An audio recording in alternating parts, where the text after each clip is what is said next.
Audio Jungle.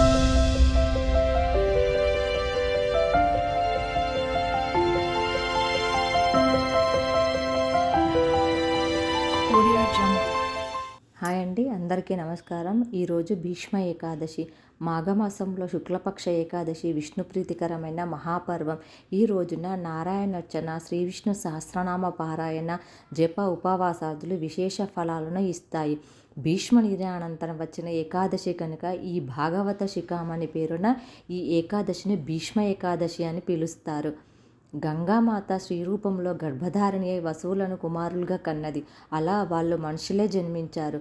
జలరూపంలో ఆమె వాళ్ళను మళ్ళీ తనలోకి తీసుకున్నది. అంటే గంగాదేవి జగన్మాతృ స్వరూపిణి కాబట్టి ఆమె గర్భవాసన జన్మించిన తర్వాత ఎవరికి పాపం ఉండదు. అయితే ఏ కారణం చేతనో ఆమె గర్భాన 8వ వాడిగా జన్మించిన భీష్ముడిని ఆమె గంగలో పడేయబోతుంటే ఆమె భర్త అయిన శంతన మహారాజు ఆమెను వారించాడు. అందుకని ఆ పిల్లవాడిని ఆయననే పెంచుకోమని అప్పగించి ఆమె వెళ్ళిపోయింది. అలా శమంత మహారాజు చేత శాపవిముక్తుడు కాకుండా నివారింపబడిన భీష్ముడు పెరిగి పెద్దవాడైనాడు. ఆయన బోధించిన విజ్ఞాన సంపద, ఆయన బోధించిన ప్రతి వాక్యము అనాది కాలం నుంచి వచ్చినటువంటి సత్యానికి అతి సన్నిహితంగా ఉంటుంది.